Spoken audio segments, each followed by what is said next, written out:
It's your weekly breakaway for fun conversations on pro cycling. Come and join us for another ride in the team bus. I'm Matt Harper, and together with my brother Justin, we'll do deep-ish dives on professional bike races, teams, riders, and all sorts of cycling-related stories. And we might just sprinkle in some other shiny pop cultural objects along the way. So jump in the saddle and tighten up those shoes. The road awaits. Allez! Hello and welcome to the Team Bus. I'm Matt and this is my brother Justin, and today on the bus we are covering the women's and men's racing from the 2025 European Championships, which took place last week in southern France. I wish I could say that the elite races served up exciting racing and maybe some surprising winners, but unfortunately we didn't get that. What we did get was basically a repeat of the World Championships from the week before. Men's ITT, same winner, also the favorite. Women's ITT, same winner, also the favorite. Men's road race, same winner, also the favorite, and the same second place too. Women's road race, not the same winner, but the winner was basically the top favorite. So yeah, I'm kind of ready to be done with this season because let's face it, we all know what's going to happen this weekend at Il Lombardia. Hint, the overwhelming favorite is going to win again. If I had to choose one word to sum up the entirety of the 2025 Elite Road Racing season, it would have to be predictable. We'll also be discussing the late season Italian Classic the Giro dell'Emilia today, and to the surprise of exactly no one, the guy that everyone knew was going to win won. Off season, here we come. As always, we'll finish out the podcast today with more adventures in the Broom Wagon. Allez!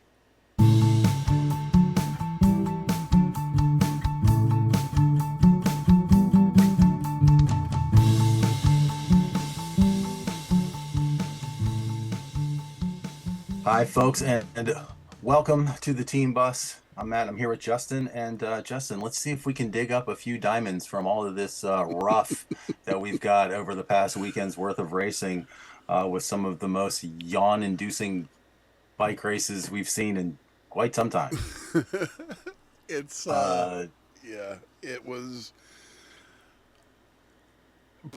I think your word predictable was the best from the intro. It just, nothing surprising at all at any point, seemingly at all over the weekend.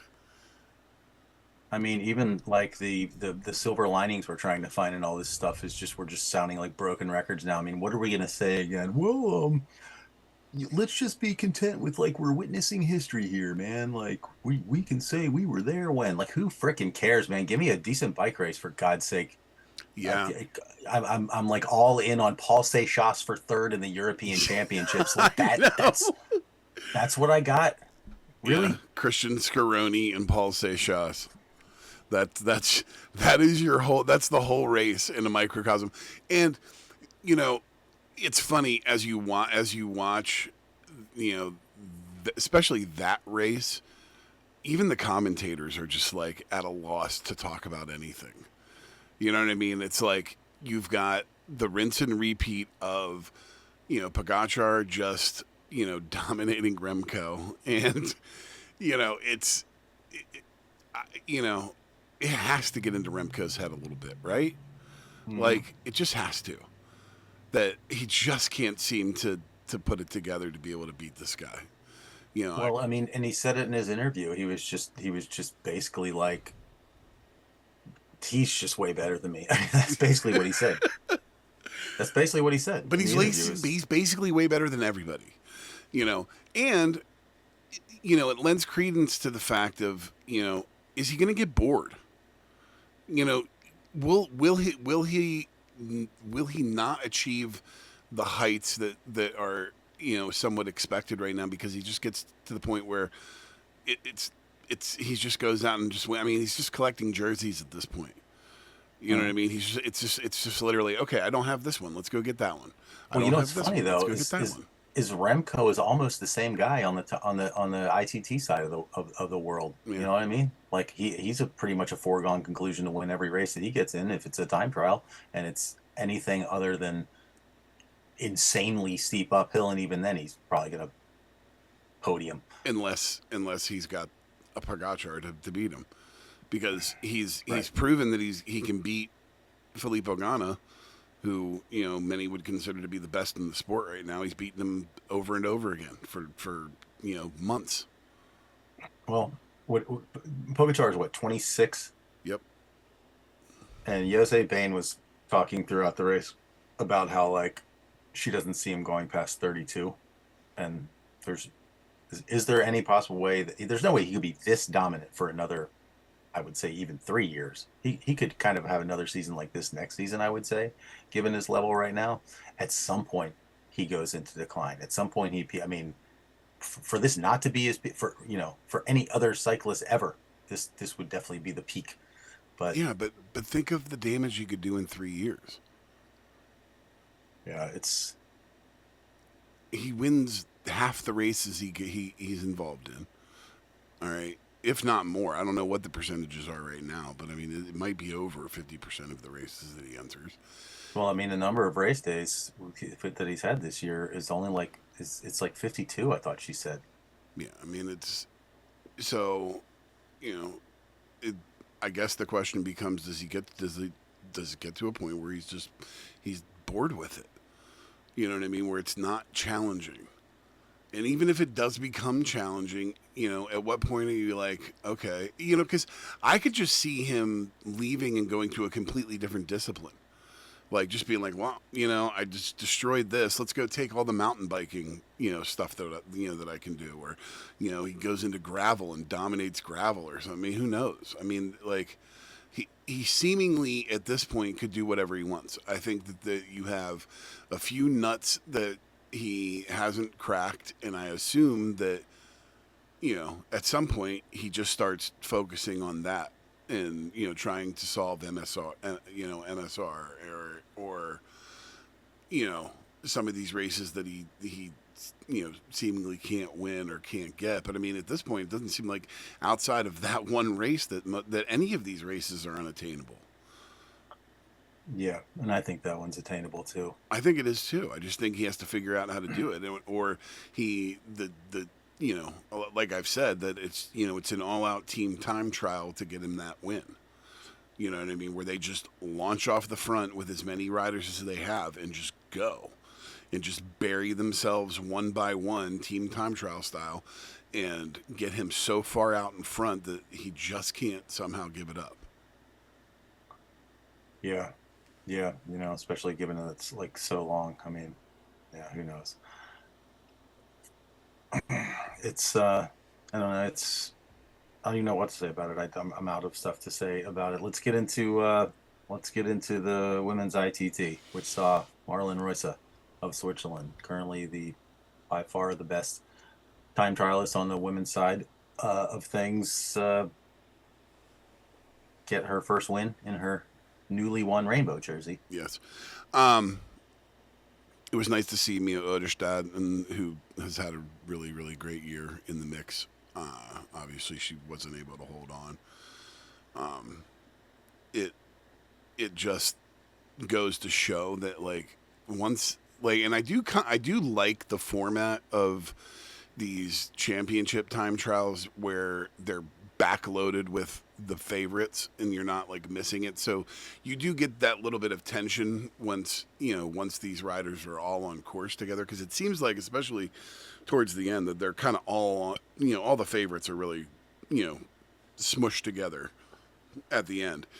And it's tough. I mean, she's had Royce has had a great year, and I don't want to take anything away from the fact that she's able to come out and do the extremely hard time trial in Kigali a week ago, and then come and dominate this one. But I mean, as soon as the split started coming, and she was putting time into the leaders, so I mean, it was a foregone conclusion by the time she gets to the finish. Yeah, it's her fourth career win in this race. She's been European champion now 4 times. Mm-hmm. Literally is her very first race day in the rainbow jersey that she won the week before, and she won again. Pretty crazy. I agree with you that it's definitely best on ITTs when they slot all the favorites, at the end or whatever. I mean, that's basically how it is in like big stage races as well. I mean, the guys who are competing for GC are the Yeah, but ones you who are can gonna have a Filippo run last. Ganna pull a time trial win in a stage in the Grand Tour. You know what I mean? You have some of the specialists. You can see a not that he's done it recently, but you could see a Stefan Kuhn or a Vic Campenarts, pull out a great Well, time trial. I like that. I like having that, and I like Yeah. it when you're it's the Tour de France, let's say, and you know there's a clutch of 7 or 8 riders that are vying for GC, and they're all going to be close to the end of the race. Ghana goes out like it happened. However, was in the World Championships, yeah, where he went like super early and then was sat there in the hot seat for 3 hours. I mean, that can be its own kind of drama.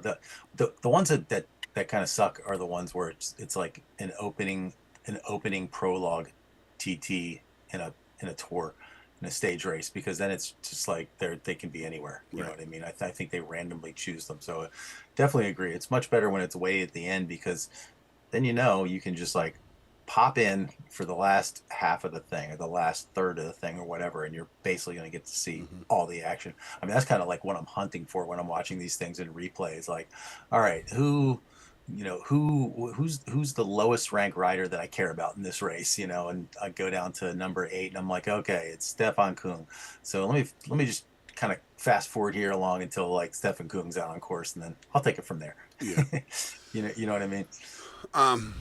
These ones, because of their timing, I had them on at work, and so I just kind of was doing other things as I watched them.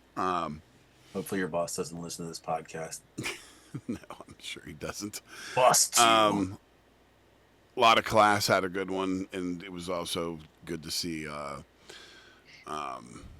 Misha Bradenbold, who has had a also really, really good year. Amazing year for Bradeville. I love the moment between her and Roysa, because they're on the same trade team, even though Roysa spanked her when she came over. You could just tell how completely happy she was to see Roysa take that win. And it's just, Yeah. it's nice. Which I do have to say, after 2 straight weeks of watching country-based teams rather than trade teams, like I just have to reiterate how cool it is that our sport does this, where you spend just it's I always want to compare it to just some more popular sport, like imagine if at some point during the baseball season, I know you're gonna be talking about baseball later, if at some point during the baseball season, like everybody just switched up the country teams, and like they had a couple of games that actually counted for something, or like the team that won got a special thing on that they got to wear on their jersey for like, it's so freaking cool. And the The Cubans and way the Puerto Ricans just come out and just whoop ass. right, it's like Dominican Republic, Cuba, and Puerto Rico on the podium every year after year. They just like swap positions. Once every 10 years Japan sneaks in. um They're playing like but they'd have to be playing like 5-on-5 like small diamond baseball. It'd be kind of cool though. yeah. No, it's just well, I mean, here more speculation like we did on our last episode about how to do how to do match play cycling. Match play cycling. That's good. That's going to catch on. No, but I just all of the pomp and circumstance is just on full display when you get to this part of the year and you're seeing these sorts of championships, everybody breaking out. It's like a mini Olympics, you know what I mean? Yes. And it's just really cool. It's just the fact that guys who are just side by side, week after week, month after month, throughout an entire season, are suddenly on completely different teams, and like get this chance to just like go as hard as they can against each other. It's just kind of crazy in a Yeah. way, It's but weird to see so people incredibly you've cool. seen riding together all year riding against each other. It's odd. And I mean, and think about the internal politics on those teams. Like, are guys going in there going, "Yeah, I'm not going to be giving away my like good strategies to these clowns. Like, no way I'm going to let this dude in on any of my big trade secrets for a possible No, no, no, chance at 5th place." You know what I mean? no. Like, but at the same time, I feel like they're still going to go out there and do their absolute best. Yeah, They're absolutely. going to ride as hard as they can, I would think, like just because of Well, national just pride. I mean, and think about the fact that like if you are on a team with a and maybe take Pogacar out of it. But if he wasn't there, all right, and you somehow pulled out a win, and your GC guy didn't or whatever, you know, that's some ball busting good fun you're gonna have for a year. You know what I Oh mean? It's yeah, like, remember that time when I got you in you absolutely. know, in France at the end of the year? Oh yeah, yeah, Yeah, yeah, yeah. Okay, yeah, you're great, but what's my record versus yours this year? Because one on one, I'm kicking your ass, 1-0. You know what I mean? So good. All right. Anything else on the women's ITT? No, not really. All right. Well, let's bounce over to the men's ITT, where I believe we were. Uh, hmm, Did you just fall asleep on me? oh, whoa. Sorry.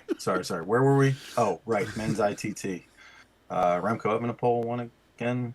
Um, so I Pretty clear from the moment he started riding his bike that he was going to win. Like, so there was I thought it was interesting about the European time trial. Okay, Vic Campenarts won this in 2017 and 2018. All right, love Vic Campenarts, but mhm. Remco won it in 2019. That seems I like love ages I love that ago. you insist on calling him Vic Campenarts. To you, he's Vic. Yeah, yeah, yeah. Um, yes, Remco won it in 2019. Well, I do it because of Chris Horner. Chris Horner calls him Vic Campenarts. Hmm. Um, but but Remco won it in 2019, and I mean, just like it seems like ages ago. Like he still seems so young, and it's like to think that he won this before COVID is crazy to me. Yeah, he's basically like a year younger than Pog, right? He's like Yes, I think he's 25. 1 year back of Pog. But yeah, I So think he's maybe, 25. So I mean, he was still in the white jersey in the Tour de France. yeah, I mean, yeah, he was 19 when he won that. Yeah, it's crazy. Crazy. But he's a total beast. So let's let's discuss something that is on my mind, obviously. Sure. It's really annoying to me that if the same guy wins the Worlds and the Euros, it's just like, okay, we're not going to be seeing the European jersey for a year. Like, sorry, public, but you don't get to see that. Like, I understand why it would not make sense over the course of an entire season to have the guy that came second place in that race like wearing it, but it just sucks, man. Like, I wish there was a hybrid. I wish there was a hybrid jersey. Like, and I am not kidding.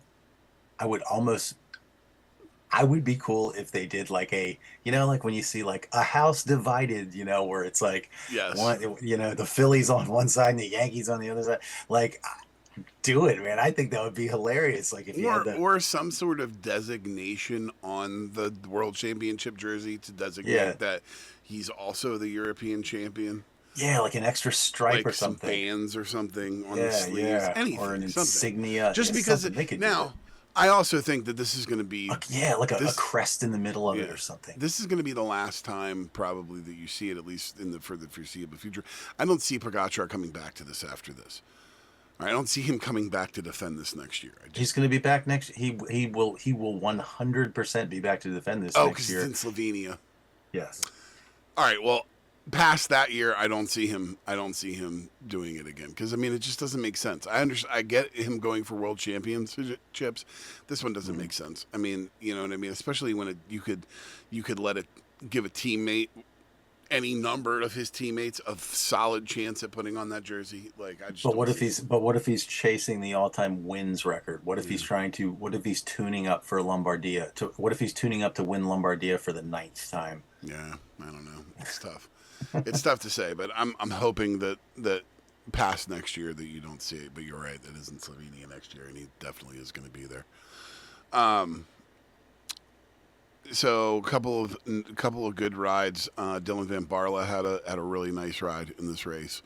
I was glad to see him kind of in the mix early on in it. Um,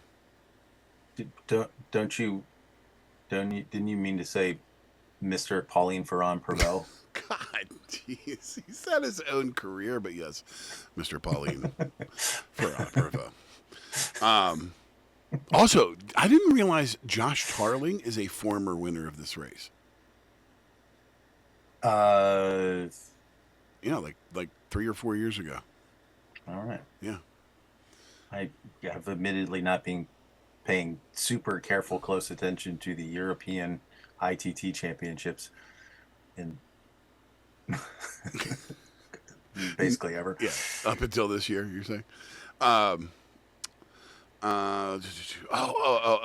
the uphill through the town with the little, there was like a little metal. So in the time trial, towards the end, they like went through this really, really tight little chunk of the town, and there was like a metal bridge that connected the two parts, because like obviously, like, you know, it was like walls on the other side. So if you wanted to get from one side of this thing to the other, I'm sure you had to go way, way far down. So at some point, Right. somebody put a bridge in between to cut that down. Mm-hmm. Not a single soul on it. I'd have been like, this is the best spot in the whole race, man. It's Like, probably it's probably privately owned. yeah.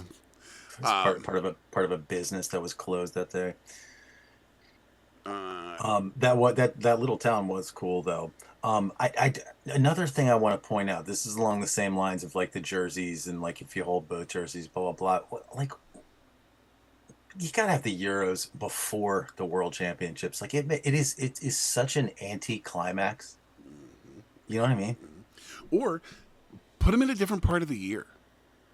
Like move it Yeah. to a different part of the year Something. so The that week after the World Championships is literally the worst possible week of the entire year.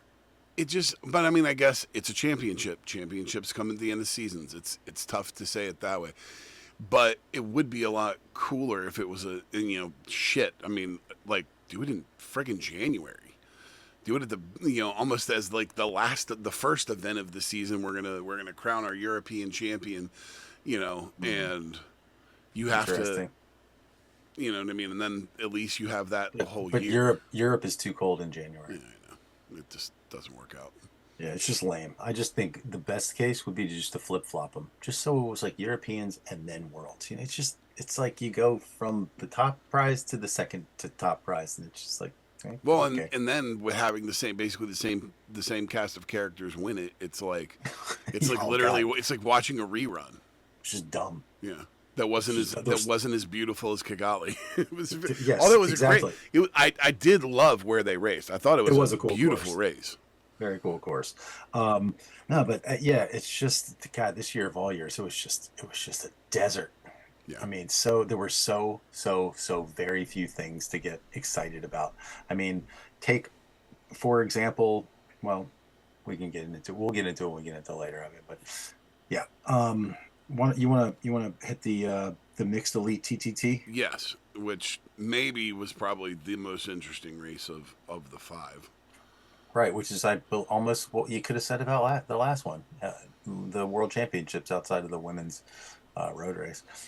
France ultimately, gets it, and then not by much. It was only like 12 seconds or something, or 6 seconds or something. Like Yeah, that, 6 seconds, and that was like that finish is textbook for why for when a time trial is exciting, when you got that last team out there and they're gunning hard at it, and they've been almost even at every time split, and you haven't gotten the timer yet, so you're really on the edge of your seat, and then and then when the timer pops up and the timer reinforces like how close it's feeling to you when you're like, God, this feels really, really close, and the timer pops up like, oh my God, they're at 22, and you're looking at the course like trying to get your bearing, like, okay, where like are they gonna, the excitement level just like goes through the roof,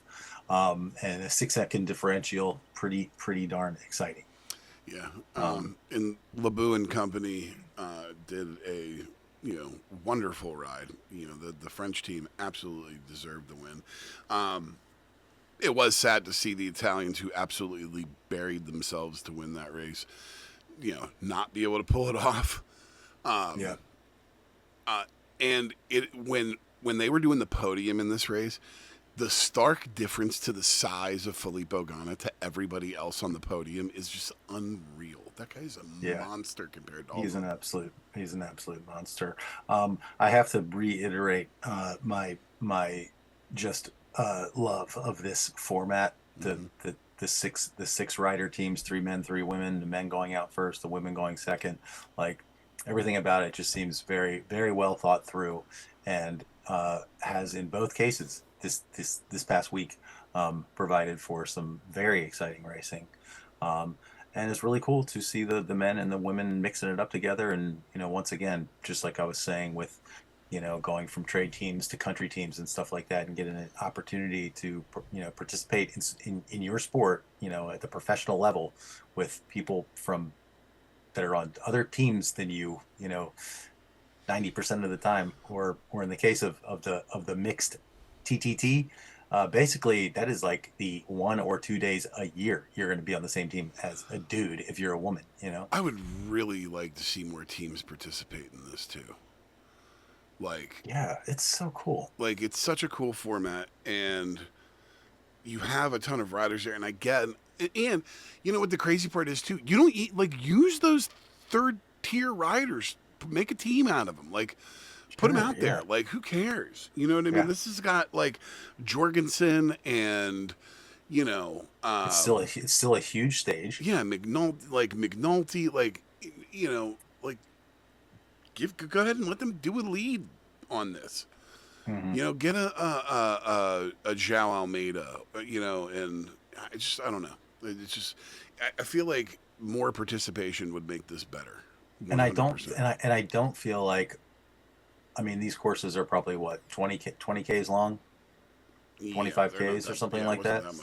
That's not gonna destroy you for the road race in a couple of days hence. No, and it's Thursday, and you have for the men at least you have 2 days in between, the 2 full days in between. Mm-hmm. Mm-hmm. No, I agree. I'm sitting here wondering how could you do this with the trade teams? Here's another idea, another format idea for you. End of the year, the same weekend as they do the skins game of cycling, all the teams that have a men's and a women's team. So your Treks, Visma, your UAEs, your Vismas, your EFs, they send a team. They do a championship mixed elite TTT every year. Teams just send 6 riders. You know what I mean? That'd be pretty cool. It would be pretty cool. And it would incentivize smaller teams to it would also branch out, it would be create cool. It would be cool mergers. to do a flat shorter time trial, or a flat longer time trial, and a shorter mountain time trial, combined. So combined times, do it over 2 days. Yeah, a mixed TTT stage race. Yeah, 2 days, 2 different styles of, so picking your team is, Wow. you got to, because you got to get 2 across the line in both cases. So do you go with 2 climbers and a big engine, you know what I mean, or do you go with 2 big engines and just hope that it's not that it's not too much for one of those, the bigger engines on the second days on the harder uphill. I love this idea, and what you do for the teams that don't have a men's and a women's side, they can just forge an alliance with another team. Yeah. So Groupama FDJ and FDJ Suez, 2 teams that have nothing to do with each other except for one of their title sponsors, could get together for one weekend out of the year to participate in the mixed TTT stage race. And I'm sure that you could do it late enough that it doesn't affect all of this stuff, and do it somewhere in the south of France or somewhere where it's still or Spain or something like that, where you still have a little bit of warmth. And you make it like a vacation. Like an all-star game. Yeah. And imagine how tantalizing the overnight press would be. You know what I mean? Mm-hmm. If it's a 2-day thing, and seeing what played out on day 1, and all the speculation would just be so interesting, saying, oh, well, they did this, but they should be strong in the mountains, and that'd be so cool. And you put some just brutal climb in there, something short but super steep, and oh man, it would be a cool way to cap off the season. Couldn't agree more. We're just afire with ideas. Yeah, come on, format ideas. Someone hire us to show you guys how to make cycling exciting. Yes, do that. You'd be doing yourselves a favor as we move on to Saturday, the Women's Elite Road Race, which I will say this, like, it was nice to see Demi Vollering get a big win. Yes, I feel for this woman. she's had a rough year, at least the latter half of it. Dude, I would say she's had it rough since her team abandoned her at the Tour de France last year. You know what I'm saying? Like, she should have won the Tour de France last year, no question about it. And she got screwed over and basically hadn't been able to win much of anything big since then. Correct. Got a couple wins, but not the ones that she really wanted. Not the ones she's been targeting, no. And we've talked about, seeing her standing there on the podium, having a tough time showing her or hiding her just extreme disappointment is just written all over her face. So I was really thrilled to see her take this win because I like her. She's a great rider. She's class all the way. And she took it in force. I mean, it wasn't, she put everybody away in this race. Right. But that was going to be my other point. But in keeping with the theme of the past 11 days of bike racing, not too exciting. No, again, we talked about, I almost wish we had sprinters, alternating years with sprinters, because it would at least be much more interesting to see all the sprint teams involved. Tim Merlier's been talking some shit about this, and I'm kind of with him on it. Yeah, he's just like, what's up, guys? Like, can you throw us a bone here? Like, we're pro riders too. Yep. Of course, he did win the Euros last year. Yes, he did. He's been in that European jersey, which I've enjoyed seeing all year. It's been nice to be able to see that jersey all year, but now we're not going to see it for 2 years. Yeah, for the next 2 years, basically. Because do you see him not winning Montreal? Because I don't. Yeah, no, there's absolutely, yeah. So, but hey, it's cycling. Anything could happen. He could get injured and miss half of the season. Who knows? Pretty sad though when we're just kind of hoping he gets injured. We're not really hoping he gets injured, but it's just he gets injured at all. Sick. Could we hope that he gets ill? No, can't do that either. We're not allowed to do that. Yeah. So basically, she attacked with that's how long? 40 something Ks to go. I mean, I picked it up at 28.4 Ks to go, and she was already way out in front and had been for a while, but I did not make note of the exact mile marker when she I honestly missed when she made her move. I had it on at work while I was doing other things, and I missed when she made her move. I mean, there was a couple of riders that were up in front, and then all of a sudden it was I looked down and she was gone. So yeah. So we should say they were doing it was a circuit course, multiple laps of the circuit course, and in both, I believe, the men's and the women's race, massive attrition rates. I don't know if you took notice of this or not, but basically everything that I watched in both of these races, which was, the final anywhere from 30 to 50 kilometers, say, between the two of them, there was literally in this race, they showed 4 riders the entire time. You were watching Demi in the front, you were watching Cassia and Anna van der Breggen behind her, and for a long time you were watching ELB behind her, although there was a couple of others that snuck in there, but otherwise literally zero coverage of the other 100 and however many riders that were in these races. Maybe not that many since it was just Euros, but crazy how these things play out like that. And it's on this circuit course, so the riders can just bow out. They come around to the the mix zone or the whatever area where all the team buses and stuff are, and they're just all right, I'm out, and they pull out. I mean, only, was it 14 riders finished the men's race, something like that? Yeah, 14 riders. Crazy. Yeah, when I first picked it up, I saw, it's another thing, the we're a broken record. The screen iconography happening in this race sucked. Terrible. It's just a joke. Why can't you just give us this information that we know you have, which you are capable of giving us. Why can't we know how many kilometers are left at every single moment? Well, Like, it's digitized. All it is a matter of clipping it onto the feed. Like you right, constantly have it. right. It's just so easy. It's so easy. But instead, we just sit there I wondering also and think wondering that it and has to wondering and do. wondering and wondering. Oh, that's what it I is. think it has to do with the fact that because this is not a traditionally organized race, it's completely organized by a different entity. That's one of the reasons why is that it's not NBC. It's not, you know, TNT Sports. It's, you know, some, you know what I'm saying? Like these broadcast packages are fed out from a completely different source. It's You're probably right that does account for the actuality of the situation. However,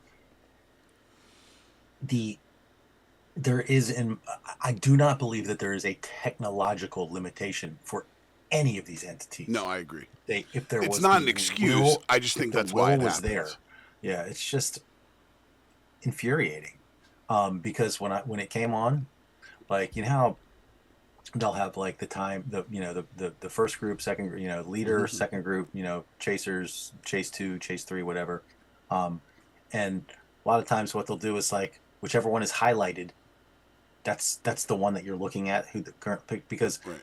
when I got on, the leader was highlighted, and I'm watching ELB rolling along, and I'm like, oh sweet, this is great.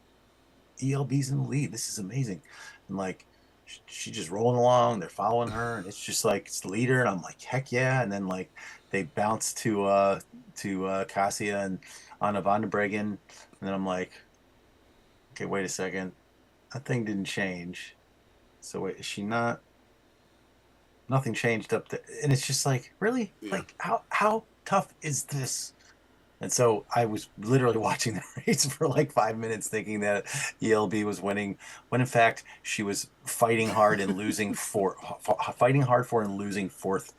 Um, yeah, Vollering goes out and crushes everybody. Absolutely at no point in time was anybody scared that Cassia and Anna van der Breggen would catch her. Then we're like, okay, well, let's see what happens in this big sprint against Cassia and Anna van der Breggen for second. Oh, Anna doesn't care. She could care less about second place. She's going to do the sporting thing and let Cassia have it. So we don't even get to see a sprint there. Like, at every turn, these races just found a way to disappoint us. Yeah. And be more boring. Exactly. Even in the even in the men's race, which you know had the slight drama for third. Right. Eventually, wasn't there was no drama Even there that either. wasn't it. Yeah, yeah. Like that eventually went away as well before the end. Yeah. There was never did two riders at any point cross the finish line in any of these races anywhere close to each other. What happened between 10th and 11th? It's just ridiculous. Well, I don't have much to say about it. I mean, Demi was out there. There were some great crowds out on the road. Some great climbing. She was just like in control, just doing what she probably should have been doing for most of this year. What we expected to see her be doing most of this year, which is going out and being dominant. Good on her. Yeah. She's European champion, and we will get to see that jersey this year. Thank goodness. Yes, we will. All right, let's get into the men's elite road race on Sunday, which saw, no surprise whatsoever, Tadej Pogačar of Slovenia winning by breaking away with umpteen zillion kilometers left in the race and nobody being able to catch him. And we didn't even get to see him in the cool green Slovenian jersey. He's in the bands because he won the week before. Same same uniform he always wears. It was cool when he went across the finish line. He sat up and smiled and waved. It was wild. It was totally wild. Something we haven't seen. Yeah, I almost fell out of my chair. In 7 days. One early surprise was the dropout of one Jonas Vingegaard, who was 108 kilometers. He fell off the back, and Yeah. I think on the next time through the pit, he said, "Boop, boop, see ya." Yep. And it was basically the same story for Joao Almeida. He may have made it one more revolution than Jonas did, but he was out by like 90 Ks to go. I mean, at this point in the year, if you're not racing for a podium, why wouldn't you drop out of this race? I guess so. It Yeah. means absolutely nothing. Why are you going to bury yourself that you obviously don't have the legs? You just, and especially by the way, with Lombardia a week away. You just won a Grand Tour, and it's like, is he racing in Lombardia, Jonas? Jonas, I don't know. Joao, I don't know. But yeah, no, I agree with you though. It's pointless if you're not even, especially I mean, they couldn't have been feeling good at all. You would have thought they would have tried to stay in it longer than that. So another thing that it does bring to mind when we compare, these guys, Tade is different, all right, because of his ability to do the one-day stage racing as well as the Grand Tours. He is a hybrid rider where instead of you being it's like Van der Poel is a one-day specialist. Wout van Aert is a one-day specialist that can be a great teammate in a Grand Tour. But I mean, realistically, he is a stage specialist. He is he is a one-day specialist. Jonas is seemingly just a stage racer. Period. Full stop. Like it doesn't. It's just weird though, because I mean, I completely get what you're saying, but at the same time, like you see him on these stages in Grand Tours, and he's got a tremendous amount of explosivity. He is no slouch. No. It's more of the like being able to zero in on that one day and like come good on that one day. So now, I don't know if it's a psychology thing or what. It seems incongruous with given the guy that he is in a Grand Tour. So here's why I bring this up.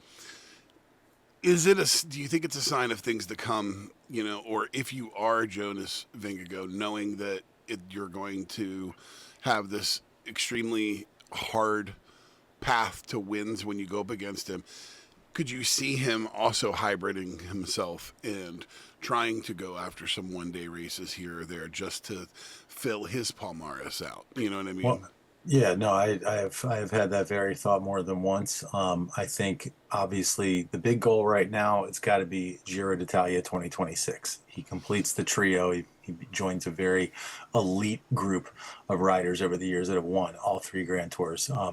I would think that, and then another Tour de France would be sort of at the top of his thing, given that he has never won a one-day race ever.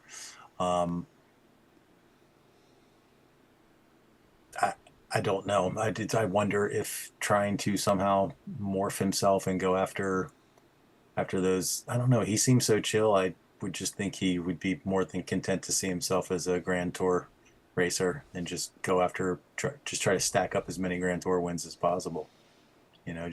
Knowing what his lane is and saying, yeah, that's what I'm going to do. Maybe by the time I end my career, I could have.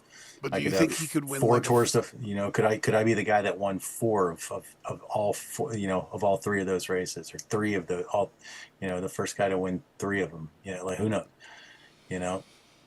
Well, he's got two Tour de France's. If he can get two Giros and a Vuelta, that's six across the three Grand Tours. That's the triple twice. So yeah, the triple double, the double triple. So, well, but could you see him, somehow winning like a Tour of Flanders or something like that? Like, what makes Pogacar so different? Yeah, he is truly the multidisciplinary guy, like of all of them, because he's won time trials before too. That he can. But Jonas has also had great time trials. Yeah, and to be fair, time trialing and sort of Grand Tour racing kind of go together. The real anomalous thing is that Pogacar is seemingly able to win one-day races with is the same ease that he does full-blown Grand Tours. And that's just remarkable. I mean, he's just seems to be a guy that is always on his best form. Yeah. Like, can you ever remember saying, "Oh, well, Pog wasn't really on form"? Like, Only ever? when you know that he was messed up, when his wrist was messed up, when he The got messed up sick. wrist didn't even affect him. It seemed like when he finally came back. I mean, didn't he like win something huge? Like Yeah. But almost I mean, it immediately. cost him. It cost him that Tour de France for sure. Yeah, well, And you have the famous clip where he's like, "I'm dead. I'm done." I know, but that was just one day, though. Yeah. I don't think you would have said at that period of time, though, "Oh, Pog's not on form right now." Oh Like, yeah. You're saying yeah, just does it generally no bounce speaking, that back? Yeah. he's just You're right. always good, always, Yeah. and his good is so much better than everybody else's good. I mean, he's a absolutely like perfect physical specimen, right? Hmm. He has the perfect demeanor. Um, nothing phases him. You barely ever see him getting angry. I mean, if I think back on times when I saw Pog angry, like there was the one time when like he got beaten when he came fourth in that sprint at Flanders or whatever, and like Vanderpoel and a couple other guys just outclassed him because he wasn't used to racing. That was like in 2020 or 2021, and he kind of like banged on the handlebars like somebody got in front of him, but really like, And it ate at him. yeah. Yeah. But like you contrast that with the Evenepoel. I mean, that guy loses his freaking mind. Yeah. Every other Every other race. every other time he gets on the bike. Yeah. And so I mean, Poggett's just got this. He's just got this mix. I mean, number one, he's on a team that's got infinite funding. He's on the richest team out there. And that's by design. I mean, when he came up and he was racing on whatever team he was on, of course, the richest team in the world got him. So, no surprise there. He's got the best physiology of anybody in the pros. He's got just the perfect head for the game. He doesn't have any kids. He's got a partner who does what he does. So there's complete understanding and support there. I mean, he's also from Slovenia. That's not like being from Belgium, where like the weight of the world is on him. Like he's from freaking Slovenia, Where he is a and god. he's a god, and he's a god. Like it's a crazy combination of things. And then you couple that with the fact that this guy is able to attack one day races and Grand Tours with the same level of aplomb. Yeah. And it's like, look, we're getting material out of it. Imagine that. It is, like I said, it's interesting to see the juxtaposition of these two. I mean, this all stems from Jonas Vingegaard getting dropped because he definitely probably didn't care as much about this race. And Well, let's pick it up from where Jonas got dropped. But what are you going to say? well, I was going to say, what do you think how do you think this stacks up for this Del Toro, Tade, Primos, Jonas thing coming up? Yeah, you got to send me some information about that. Yeah. I literally the only thing I've heard of that is you talking about it. So I need some evidence on this thing. I mean, is there any other answer than Pog wipes the floor with everybody? I mean, I don't know, man. Del Toro is looking amazing right now. yeah. And just depending if especially if Tade is like buried in Lombardia, like Tade breaks away with 80 Ks to go in Lombardia and wins that race just like he wins every other race. Like, we already know that's going to happen. this is true. But I admire your optimism. But around the time that Joao Almeida was dropping out of this race, Remco was like pushing pace. He still had a good looking team with him with Steph Cross, Tish Benoot, Louis Vervaca, and they're all on the front. Pog has no teammates, and Remco's kind of looking like he's in the pole position, in his beautiful gold helmet with his gold bike. And then with 76 Ks to go, Pog's like, now seems like as good a time as any. I think I'll stay seated and roll off the front. Anybody want to come with me? Remco says, I do. I really, really, really do. And he managed to stay with him for 3/4 of a kilometer before he was like looking behind him like, hey guys, anybody else want to come up here and help me? No? Okay, I'll just go back there with you guys then. Pog was like, all right, man, see you at the finish line. And off he rode. And then Remco sat there and messed around with Ayuso, Sexass, and Scaroni for, I don't know, 8Ks, 10Ks or something like that before he was like, all right, these scrubs are not going to work with me. And off he went. And it was exactly like it was in, not exactly no, like it was in the World Championship. I think at one point he had cut it down to like 40 seconds. And there was like a glimmer that he might be able to get back on. But it just became... Now, where he fucked up was not grabbing Seychelles and saying, come on, like if the two of us go, we could chase this guy down. Well, but he said in his interview afterwards that the guys in his group were under orders not to work with him. It's stupid. I mean, it's stupid. Yeah, I guess, you know what? Talk about the weird skill that it would be really good for guys like him to cultivate in themselves is like being able to talk guys into working with against the orders of the team. But see, that's the thing. No team is ever going to tell their guy to work with Remco. Well, of course not. But at the end of the day, all right, if this is 2 years down the line and say Schaas is a little bit more seasoning, and you throw the two of them work together to try to chase him down, say Schaas is talented enough that he could pull out a win on a 3-up with those guys. All right, so in the future, these guys are gonna fall off some amount. All right, let's freaking hope so. So let's freaking hope so. And the hope is that riders like Seychelles and that kid that I'm going to talk about on Beyond the Slipstream that's being signed to EF, the young kid, like these are like some there are some superstars that are coming up right now. All right, there are young 18-year-old kids that are coming up through the ranks and are going to be really good riders and put 2 or 3 years of pro cycling seasoning on these guys. They're already winning races. Put a little seasoning on them, and these guys are going to compete.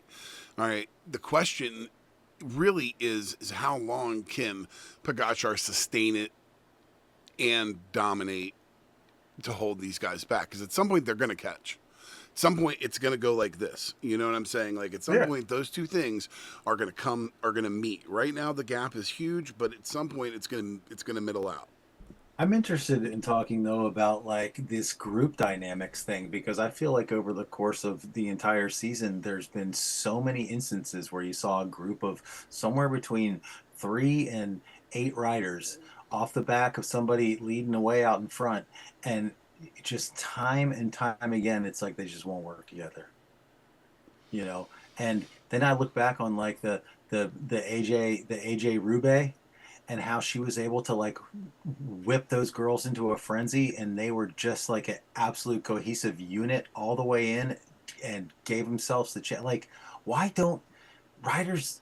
Why do these teams opt against working together and giving their guy a shot? Well, here's my point. You're not beating him now, so obviously your way does not fucking work. Right. Like, try something different. You know what I mean? Make a goddamn alliance. Because here's the thing: where could it possibly hurt you for Sudal right now? All right, who's losing Remco anyway, to be like, let's try to fucking put it together with somebody just to go after him. He wanted to work. We're not. I'm talking about not Sudal. I'm talking about, well, Ayuso was for Mexico. At least in this race, you had Ayuso, Sexas, and Scaroni, all on separate teams.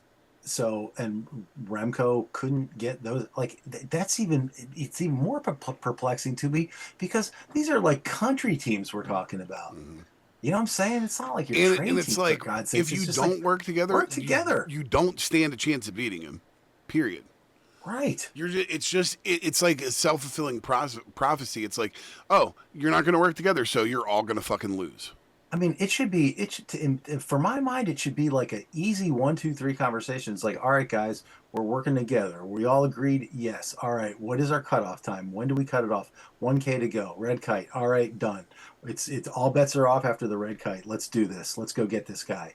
And like, you buckle down and go for it. Like, why don't we ever see that? I don't know. I wish I knew. The other and the other thing is too is that it's not like they've got their fucking team in their ear. They don't have fucking radios. Like, Right. make a fucking decision on your own. Like, Right. how many times? Like, to me, and you're right. It's not going to be so much from Remco because Remco is going to be trying to get him to work. How many times are the rest of them going to watch these guys come in first and second before they're like, you know what? Maybe we should ride with, maybe we should try something different this time and see if we can win. Because I mean, it only makes sense to me. It obviously makes sense to you. Like I don't know. It's weird. It's weird. very weird. I would love to talk to. And it to also somebody makes more. the racing less interesting. So now we're just talking Yeah. about 80K pog run because nobody's willing to work behind them to catch him. And it's not like he's putting insurmountable amounts of time into them. It's a minute. He's all the last few races he's been hovering around a minute. I think he's doing it on purpose. He gets it to the point of comfortableness, and then he just keeps it there. And then he's just holding it, Yeah, just keeping it steady on the gas, and it's frustrating. So we mentioned already that the best part of the race was the Sexas versus Scaroni Yes.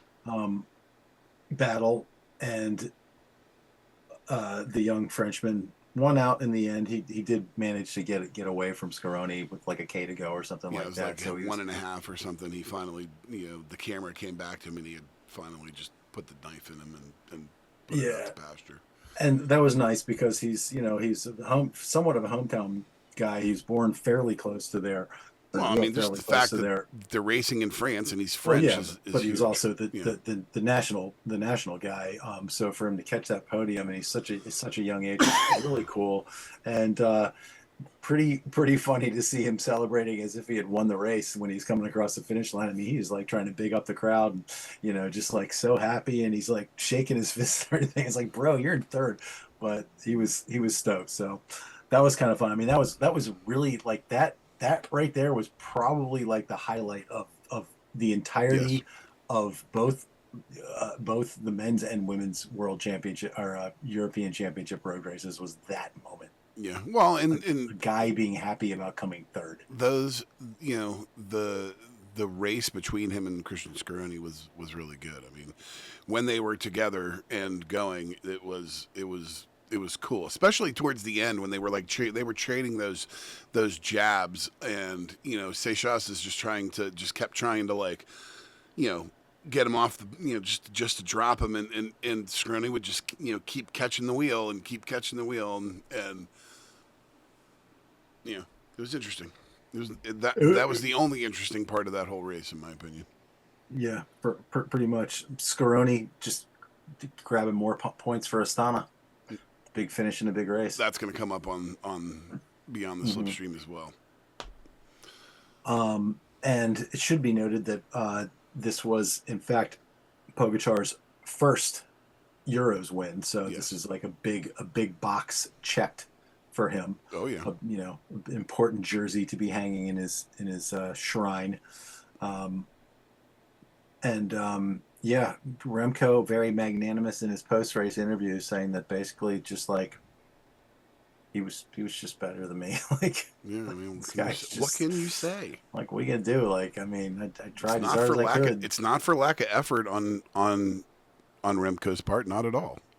I think it must have something to do with the parkour, because let's imagine for a moment, if we would, that the end of this race, like there was a bunch of climbing.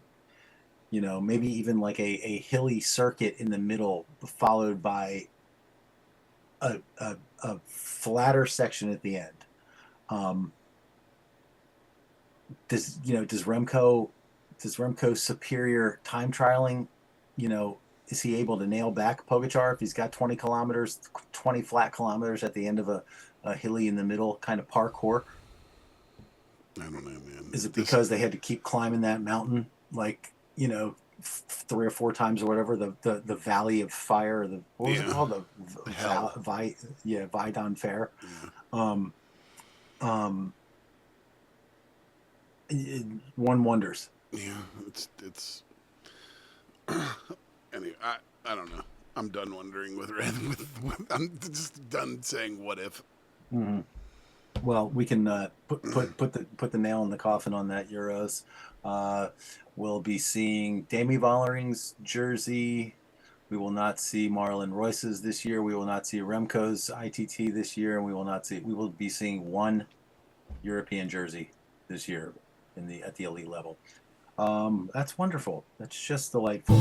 Don't miss Beyond the Slipstream, our weekly companion podcast to the Team Bus, our domestique, if you will, dropping every Saturday in your usual podcast feed. Let's move on to the Giro dell'Emilia, which kind of kicks off the late season Italian classics. Awesome race. This was like everything that I wanted for any of these other races for the past couple of weeks here. This very exciting. I was going to say first. Pack of hitters. You're absolutely, and it's gorgeous. Oh, the parkour is crazy. It's just the most visually appealing race that you see almost all year. It's such a beautiful race. Yeah, what is that? It's the San Luca climb. It's like that amazing like colonnade that just like goes and goes and goes and goes, and then it ends at that. And I'm sure you caught like when they were doing the circling helicopter shots of the church that's at the top of the colonnade that it's connected to. Like that church was absolutely gorgeous, and there was one tight shot on like the close to the tip of the spire on that church, and there was like a little door, and like people were out there standing on this like little balcony with like a flimsy little fence on it. Where I'm like, God, it is so cool.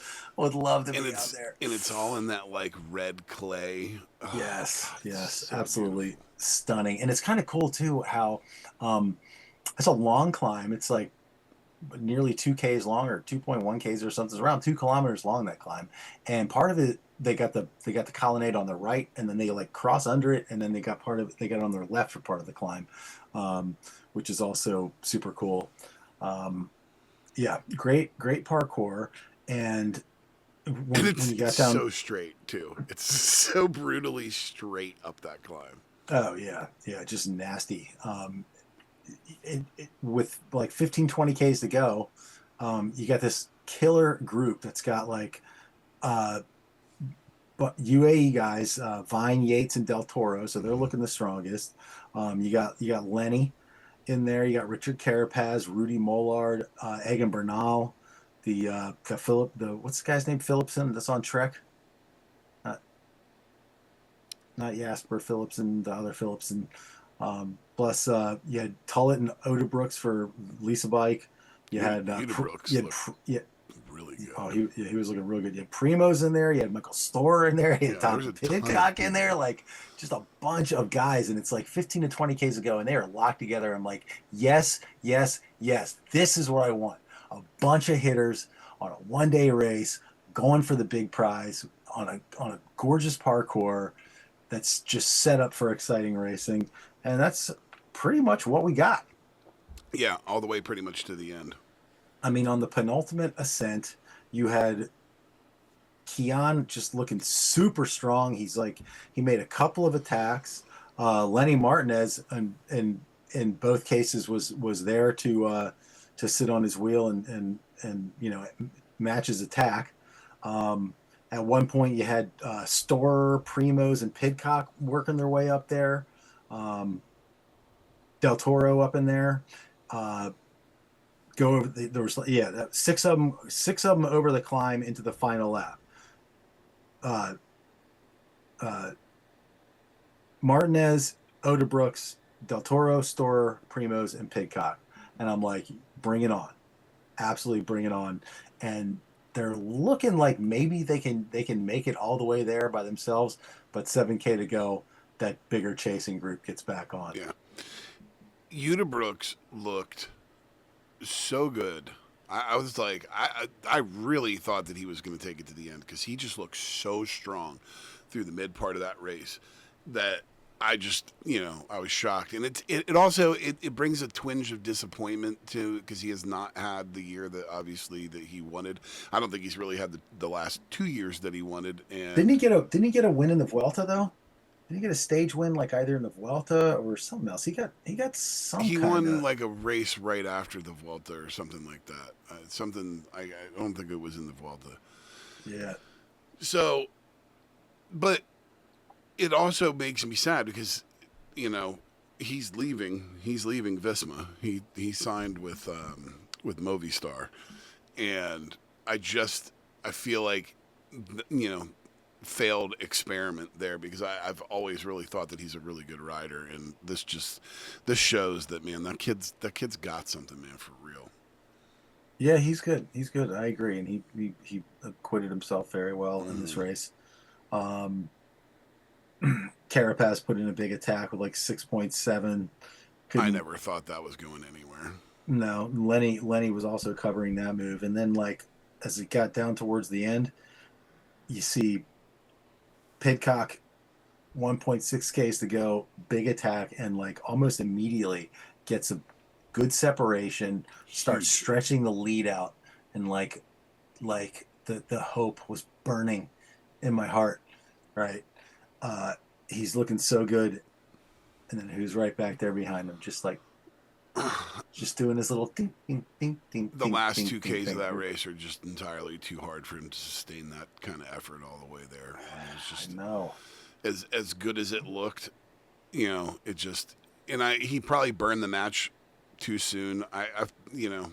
He's Clearly explosive. He's explosive enough. I feel like if he'd have done that within a K, he would have had a better shot at that rather than where he did at like 1.5. Because, dude, the distance from, that kilometer difference to be inside or just shy of a kilometer, if you're inside, the red kite, it would be easier for him to catch with that, to get if he'd have held off till that point to cause that it probably leaves Del Toro not enough room to make the catch. But he peters out and Del Toro just goes, boop, see ya. And Del Toro just looks so fresh at the end of these races. So fresh. He is Reminds me of somebody.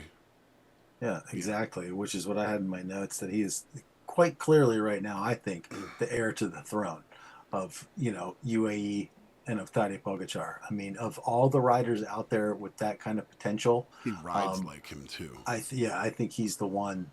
He is the one that's looking the most like it. It's going to be a real interesting offseason for that guy. It'd be interesting to see where they put their focus and to see what is in store for him in terms of his schedule for next year. See, I would. They give him a Grand Tour leadership role, like a sole leadership role in a Grand Tour this year? If they don't, they're crazy not to. Like, I feel like he's ready. I agree. And if I'm him, I am using all these available resources to figure out how to be just like Pogačar, in the hopes that you're going to get the shot to go up against him at some point. Because again, he's got age on his side in this particular thing. So if he's drafting off of everything that Tadej is doing right now, nutrition, all that stuff, I would also get my own coach that, like, if the need arises that they leave, and he leaves, that he takes some of that with him. I would just be soaking up what's going on right now for him. Because if he plays his cards right, he's going to be a dominant force in like 3 years. Yeah, absolutely. If not sooner. Would you say he is the second best rider in the pros this year? Yes. I mean, taking sprinters out of it, but yes. I would say Matthew Brennan has had a better year than Isaac Del Toro.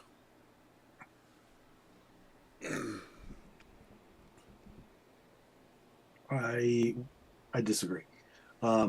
Disagree. Let me ask this. Here's the thing. It's expected of Isaac Del Toro. He is a known commodity.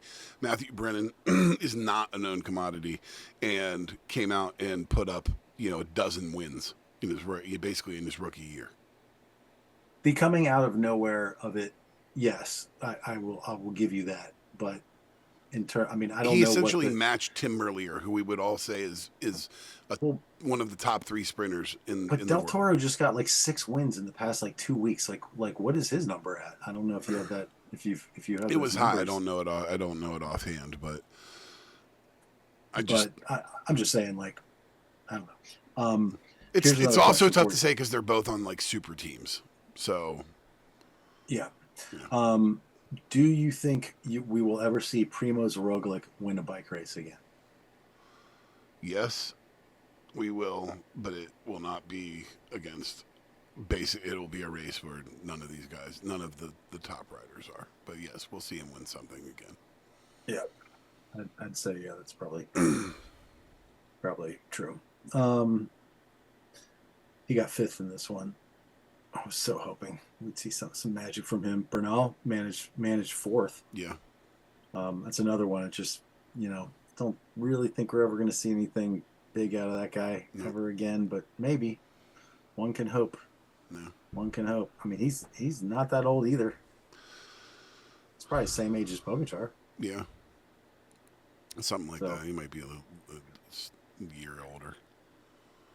Well, here's hoping, the Lombardia yields some excitement somehow, some way. I don't see how it's even possible. You know what we can hope for? A mechanical. A race for 3rd. A mechanical. Yeah. Can we hope for a mechanical? Yeah, I feel like hoping that a guy gets sick or injured is pretty fucked up. Yeah. But like a flat tire happens. But then it's tainted. Is it though? It's racing. True. Wouldn't it be infinitely more interesting to see Tadej having to chase down the Yes, it would. Even if he wins, but seeing him have to actually put effort into win. I believe it would. So. All right, cool. Let's hope for a mechanical. Okay, real quick, one other thing. Did you watch only did you pick this only up in the middle of this race? I think so. Why?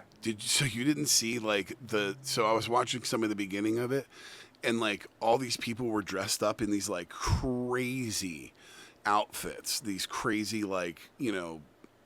bygone era, Victorian garb. It was crazy. Mm-hmm. Mm-hmm. And I didn't know if I was trying to do a lot of shit, so I didn't go and hunt it down. I didn't know if you had ever noticed that as part of this race. I did not. You think it's race specific, or do you think it's more of the place? That's what I can't decide. If it's race specific, or it's probably honestly it's probably a combination of both.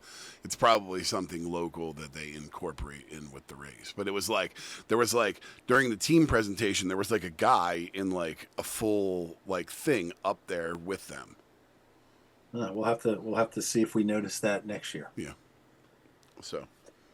All right, well, let's leave it at that. That's all for the Giro dell'Emilia, the European Championships. Stick with us, and we'll be right back for a hopefully more interesting ride in the Broom Wagon. Stay tuned.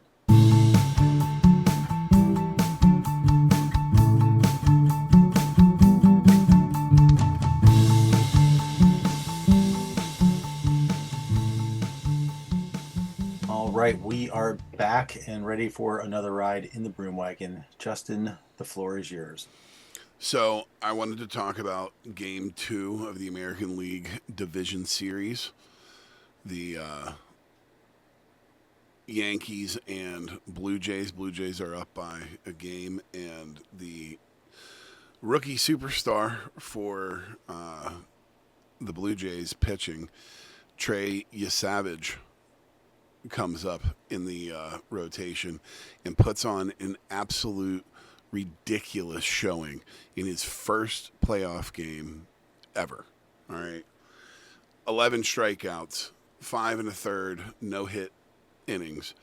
Wow. It was one of the most dominant pitching performances in, playoff history, period. But from a rookie, unbelievable because, obviously much bigger stage when you're in the playoffs in the major leagues. Mhm. It is a very different animal. And you're going up against, multiple MVPs on the Yankees. I mean, watching this kid take down Aaron Judge was just a thing of beauty. So tell me specifically, what was it about that strikeout that outside of the fact that it was like Well, an unknown rookie versus Aaron he Judge? has this sinking pitch that is just, gives hitters fits. And just watching a guy like Aaron Judge, who is an unbelievable hitter, just completely, taking air on these pitches it's just a thing. It was just a thing of beauty. And again, 11 strikeouts over 5.5 innings is not a lot. All right. And again, no hits. All right. He put a couple of people on base, through walks, and, there were some flyouts, but nobody hit off this guy in 5 1/3 innings. He got a standing ovation on his way off, a lot of boos then when they decided to take him out, but it was a smart move. They ended up winning 13-7. Were you actually watching this game live? No, I found out about it afterwards. I'm honestly surprised that you didn't see highlights of this at the bar. Just depends on when I was working or not. I haven't been working for the past couple of days. So what I saw was I caught a pitch. I caught a little like Instagram reel of a guy that threw like 109 mile per hour like laser or something the other day. That just crazy. That just had this guy looking like, what just happened? No, but I didn't know anything about this guy. Yeah. Trey Savage. I'll have to go. I'll have to search this one out. He's 22 and he's from the home of Yingling, Pottstown, PA. I love me some Yingling. Home of my sophomore year of college, first semester of college roommate, this bizarro world dude named Mark, who was from Pottstown, Pennsylvania, and he always talked about Yingling beer. This is obviously decades ago when nobody knew from Yingling beer, around here or anywhere else in the country except for a very small region of Pennsylvania. But this guy was from Pottstown, and I'm sure I've told you this story before. Was always talking about, yeah, it's a home of Yingling, man. It's America's oldest brewery. Like he was towing the party line, and he's like, okay, man, when I go home for the weekend, man, I'm gonna bring back 2 cases of Yingling for you guys, man. I'm gonna do it. And we're like, yeah, okay. And I'm telling you, like this was he was just constantly beating this drum, and finally, 6 weeks into the school year or whatever, he heads home for the weekend. Of course, the last thing he says, don't you fellers worry, I'm bringing me back some Yingling. And sure enough, he shows back up with 2 cases of Yingling, but it wasn't like the Yingling lager that we have now. It was like the original Yingling, just in a bottle. It was just like a little. I remember it being like the red stripe bottle, Yeah, the like stubby kind bottles. of a stubby bottle, brown glass. I'm bringing it back. This beer was not good. It's not this the was Yingling. not It's not the good Yingling brown beer. lager that we get now. Yeah. No, I'd give my right arm to taste it again because I'd like to see. But I remember They have a couple of undrinkable. different flavors. I mean, they have for years. There are other versions of Yingling that they've had for years and years and years. Yeah, Yingling makes a porter too. Yeah, I had the Yingling Porter, but I feel like that's a newer product. This beer, to me, this smacks of like it being the original Yingling beer when there was just like the beer that was called Yingling and they only had one beer. Yes, most likely. Like original Yingling. But I don't know, maybe they're holding it true to the original recipe that they were making back in the 1700s, and so we shouldn't expect it to taste like modern beer. Yeah, that's true. I don't know. It is America's oldest brewery. I remember it as being very, very undelicious. All right, that's really it for me. So why don't you take the floor?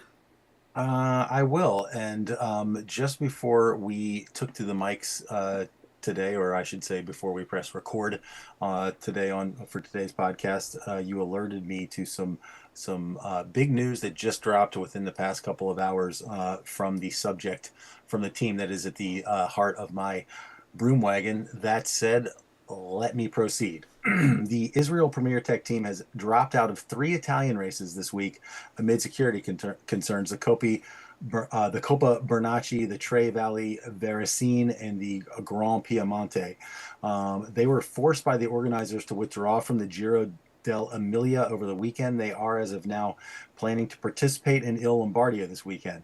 The title sponsor of the team, Premier Tech, a global technology company doing business in 31 countries worldwide, has called on team owner Sylvan Adams to permanently drop the word Israel from its name, but I would rate that recommendation as unlikely given the fanatic dedication to Israel by Adams.